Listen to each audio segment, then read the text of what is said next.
Okay, this is 1 Corinthians 6:13. Food's for the stomach and the stomach's for foods, but God will destroy both of it in them. Now the body is not for sexual immorality, but for the Lord, and the Lord of the body.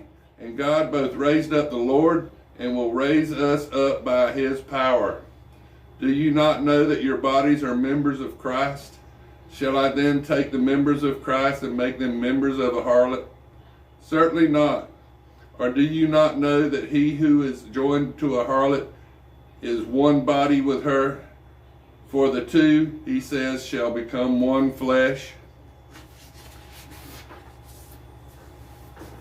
But he who is joined to the Lord is one spirit with him. Flee sexual immorality.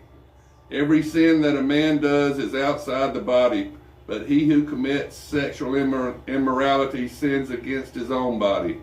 Or do you not know that your body is a temple of the Holy Spirit who is in you, whom you have from God, and you are not your own? For you were bought at a price. Therefore glorify God in your body and in your spirit, which are God's. This is 1 Corinthians 7.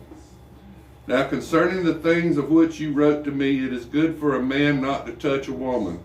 Nevertheless, because of sexual immorality, let each man have his own wife, and let each woman have her own husband. Let the husband render to his wife the affection due her, and likewise also the wife to her husband. The wife does not have authority over her own body, but the husband does.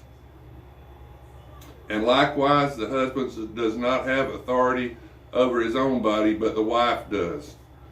Do not deprive one another except with consent for a time, that you might give yourself to fasting and to prayer. And come together again, so that Satan does not tempt you because of your lack of self-control. But I say this as a concession, not as a commandment. For I wish that all men were even as I myself. But each one has his own gift from God, one in this manner and another in that. But I say to the unmarried and to the widows, it is good for them if they remain even as I am.